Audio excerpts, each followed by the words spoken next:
This premium tank is absolutely free right now, and all you have to do is complete a series of challenges to be able to unlock it. But let's see whether those challenges are even worth doing. And of course, we'll start off by having a look at what this tank is. It is, of course, the Senlac. How do you actually get it? Well, it is a contract right now, and all you have to do is go to the contracts page and you will see that there are 3 contracts available, and this one is for the premium tank at tier 8 for the British line as a light tank. Now, the Senlac itself is, of course, your traditional British light tank in that it has very low alpha damage, but has a decent rate of fire and has very good concealment and camo, as well as good view range, and is essentially played as a kind of hybrid between both being a damage dealer and also spotting for your team, because if you rely on pure spotting in your light tanks, regardless of what tank it is, it doesn't usually end up all too well, so you have to deal a little bit of damage, and this one can actually do that, and that's because it has 2,700 damage per minute, which is pretty good. I mean, for a light tank at tier 8, that is very, very good. But the key thing with this tank is you have to pen. And that is the key problem, and that is really one of the weaknesses of this vehicle in general, because it has 189mm of penetration on its standard rounds and 223 on its premium, so even its premium rounds are mediocre to say the least. But 223 is nothing to kind of sniff at. And although you can pen things with 189, mainly you're going to be doing that with the when you get around the tank, you're not going to be able to pen them reliably through the front if they're a heavy. So yeah, the premium rounds are almost a must to at least have some of them, but they are very expensive to actually fire in this vehicle. But because it is a premium tank, and because this premium tank earns you an extra 50% silver in every game that you play, and if you were to combine that with silver boosts, you're able to earn a ton of money. And so yeah, it's kind of a nice one to be able to earn money. And in fact, during the couple of games that I played, I was able to earn back the silver equivalent to purchase all of my equipment right here that went onto the tank. So we're back up to the silver amount before we played the tank. So overall, what is this tank all about? Well, of course, it has that damage per minute. Of course, it relies on remaining undetected with its good use of camo, and you want to be able to kit it out as such. So we went with increased damage per minute for, of course, the extra damage per minute with advanced loader. We also then went with advanced optics and advanced concealment to remain undetected and be able to spot for our team, which can end up actually working out quite well with this tank, even if sometimes it doesn't go your way. Now, we are running full premium consumables. We have got a decent amount of gold rounds, which we do fire in some of those games. We come up against heavily armoured opponents. And of course, yes, we have a commander that is set up in such a way that we get all of the bonuses from camo, which I highly recommend if you're going to play any of the British light tanks. And I highly recommend putting run and gun on, because you want to make sure that you can hit on the move as much as possible when you are in these fast tanks. And talking about fast tanks, this has 65 kilometers an hour, which is pretty fast. I mean, that's like driving around in a Renault Clio. I mean, not bad when it has a you know, a nice little 20-pounder on the top of it. So this tank is very, very good in terms of what the statistics say, but it's a little bit annoying to play. That is because it is, at the end of the day, a tank with 180 alpha damage, and in order to maximize on your damage per minute, you have to hit a lot of shots. So for example, if you were to compare it to an autoloader like the T41E1, it can deal all of its shells really, really quickly. So although it has less alpha damage, it also can fire off the shells much quicker. So it's kind of one of those where, although it can be decent, it can also be really annoying because you're having to keep yourself in the fight. But in doing that, you're also going to be able to get spotting damage. So it's kind of a hybrid between the two. And I guess now, since we've talked about the tank, I mean, I get it's basically a British light tank, and it has 10 degrees of gun depression as well, which is nice, good accuracy, so we don't need vertical stabilizers. The only problem I found was the health point pool of this tank is very bad, such that you get 2 shot sometimes, and in fact I got 2 shot by a 50 TP, which was fun. Yeah, high rolling very luckily on those 2 shells to take me out of the game. Either way, let's jump into the gameplay now and see what it's all about, and see whether or not you should actually invest your time into doing the contract for free to get this premium tank in the first place. Now then, the first gameplay that we do have is on mines, and this is a really quick one, as I wanted to kind of give you the all-round attributes of this tank. And in a match like this, where you've got to be pretty quick to begin with to get into the center of the map, secure that central location of the map against some of the other fast tanks that usually come up here, and then farm from this middle location to try and do as much as you can. That's exactly what we're intending to do here. Now luckily the Batchet 12T is aiming at one of our teammates, not me, because yeah, that could be pretty painful, and it looks pretty painful. But what we do is we hunt down this Batchet, because he is a bit of a pain in the backside if we let him reload. So we want to get as many shells into this guy as possible so he doesn't reload. Now, bit of a bad aim here. I should really be actually looking at trying to take these guys out. But don't worry, the Batchet takes himself out of this game. And now we're going after the Vanguard. Now, this is one of the problems with trying to hunt down a little Vanguard, or the ELC even 90 as we like to say. It's because it's so big. Joking, of course. It is an absolute minuscule little devil, but because we are very heavy comparatively to the ELC, we can ram this thing to death. And so rather than having to potentially take another shell, we take 15 damage in ram to finish him off. So not a bad one. And we pick up 1600 damage total with 500 assistance as well. And now we're just trying to get some extra damage on this Kaiser K, driving up a rock, which is working as intended. And then we manage to get one into him. Can we get another one in before he gets taken out? Yes, we can, and we actually finish him off as well. So there you go, another first beginning to the game, managing to get well over the fire for effect that you'd hope for to be getting. And then we find ourselves a nice little Jakku who's sat out in the open, and maybe we can farm him up here, and we get another one. Can we get the finishing shot? No, he's sat behind a bloody rock, which is of course sat in a bush, which is just brilliant. But 2,500 damage so far. Not bad at all, and hopefully we can get another one into the Jackal. Can we do it? Yes, we can. Great accuracy on this tank allows you to do that. Fire on the move sometimes. Obviously, if you can, you want to be free aiming when you're in close quarters combat with other light tanks, because you don't hit if you are kind of just auto aiming. But now we find ourselves up against the campers in the base of mines, and that is really nice, because I mean, look at this. It's probably one of the easiest things you'll ever do. And you see me here, managed to take out the Leo there. Finishing them off. And can we get one into the IS? No, we can't. It goes slightly to the left. Not ideal, but either way, we get proxied by the VK 1001P, and then we find ourselves a little GW Panther who maybe we can track and get a bit of assistance on, and ask and you shall receive. There we go. But with the VKP still on a decent amount of hit points, I'm going to try and make my way over to see him. But we kind of see if we can spot anyone. The turning circle on this tank, not particularly amazing, as I ram the friendly Panther. I apologise, Mr. Panther, if you are randomly watching this video. But with 3,273 damage done, with a little bit of assistance as well, we now push in, because you don't want to be sat at the base when you can farm up even more damage at the end of the game, having saved a few hit points to do that. But with a Draugen that could potentially be firing HE, it could be a little bit bad.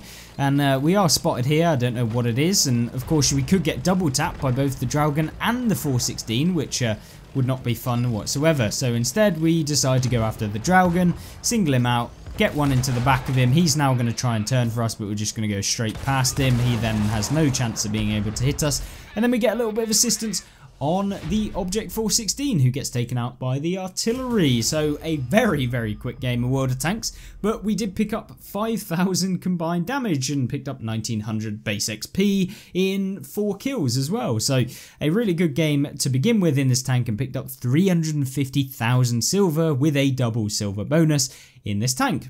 Ace tanker, of course, high caliber, spotter, fire for effect, bruiser, blah blah. Really nice one there. And of course, hopefully a little bit of a easy showcase of what this tank can do. But it's not all sunshine and rainbows, so let's have a look at another one. And so what do I mean by it's not all sunshine and rainbows? Well, this game is going to show you what it can be like in some games, and you really have to work hard for your damage and of course your assistance as well. And we are in a tier 10 game. There are quite a few tier 10s as well in this game. We're looking at about 5 or 6, something like that, as well as a ton of tier 9s and very few tier 8s in the game for us to be able to farm. So what are we going to do at the beginning of the game? Well, I'm hoping maybe I can get some little bit of assistance damage at the beginning by spotting some of the enemy teams. Now, we're not just going to YOLO in like 90% of light tank players. We all know how that ends up. So we're going to sit back a little bit. You're seeing the T41, I believe it is, that's just YOLO'd in, or the M41 Walker Bulldog, or some variant of the M41. Either way, it is indeed the M41 Bulldog, who is going in. Now, it may be an okay play, but I mean, I would not want to be YOLOing in a tier 10 game in a tier 8 light tank that can be two-shot by quite a lot of things. But what we do find is ourselves a little Agia or the German tier 8 light tank. And of course then the artillery goes flying in for us as he comes over. But with 169 damage to our name, the game at the beginning has not gone all too well. But there is still a little bit of things that we can do. I'm trying to go for the tracking shot on this little TNH, but don't manage to actually hit it. But maybe we can get a little bit more or something as well. So what do we do now? Well, with just a little bit of damage, there's nothing you can really do in a tier 10 game. Everyone on the enemy team is still alive, so we don't want to push in yet. Now, you can push in later on when you can start using that view range advantage. A round comes flying in but misses us, and then we manage to get a little bit of a lucky one on the Aguila, but I'm having troubles with the rock physics here as a round comes in. A nice little heat round from what appears to be an autoloader, and most likely the Murat on the enemy team. So, with that all being said, let's push over to this side. I don't want to be sat there against all of their team. You want to always make sure that you do have some team support when you are playing your light tanks, or at least be able to kind of spot preemptively and get away from enemy tanks that will be pushing another flank, just so it lets your team know that, yeah, there are tanks actually coming and they should probably do something about it. Whether they actually do anything about it, completely different story, but at least you can give them the opportunity to try and think. Now, the Ruthless on the enemy team, we all know what that tank's all about, and unfortunately we don't manage to actually pen it, but he's fired, so we're kind of alright with being able to poke him. But there's still quite a lot of tanks on the enemy team left alive, so we don't want to go in all too much too quickly. So what we do is we get undetected, and then we start to try and get a bit of spotting for the team, who are apparently all within about 3 squares. So when the team are in all 3 squares, you don't want to be trying to go 10 squares away from them, because 90% of players will not try and help you. So we are going to sit here with them. We are going to hopefully be able to spot for them and get a little bit of assistance. Now, unfortunately, it doesn't seem to be happening so far, as we are quite far back. But with that being said, and with some of those being taken out, we can push up. And then, yes, trying to take on a building, probably not the best idea. But with an Agia now pushing up, or Gila, he of course gets taken out as we land 1 shell. So 730 damage. Whoa, what an amazing game so far. Yeah, this is kind of what can happen. You can't push in a whole lot when you've only got 1,000 alpha or 1,000 hit points, and tanks on the enemy team might even have 1,000 alpha to one-shot you. So you have to be very, very careful. Now, I tried to get a shot on the Mailbreaker, but he dies instantly. So brilliant. No damage there for me. So with that all being done, and there doesn't seem to be anyone over here, there was a TNH who got taken out, so I was just checking that he was actually gone before YOLOing in, and so now we can make a push and try and be the one who's going to spot for the team. Now, Big Brain coming into effect. Oh look, half the map is disappeared. No one's over there. I wonder where the rest of the enemy team are. And of course they are going to be trying to make a push on the other side. So what do we need to do? Well, we need to start taking out some of these that are on this flank. And we start off by trying to deal with this Borsig, and unfortunately not dealing a whole ton of damage to him.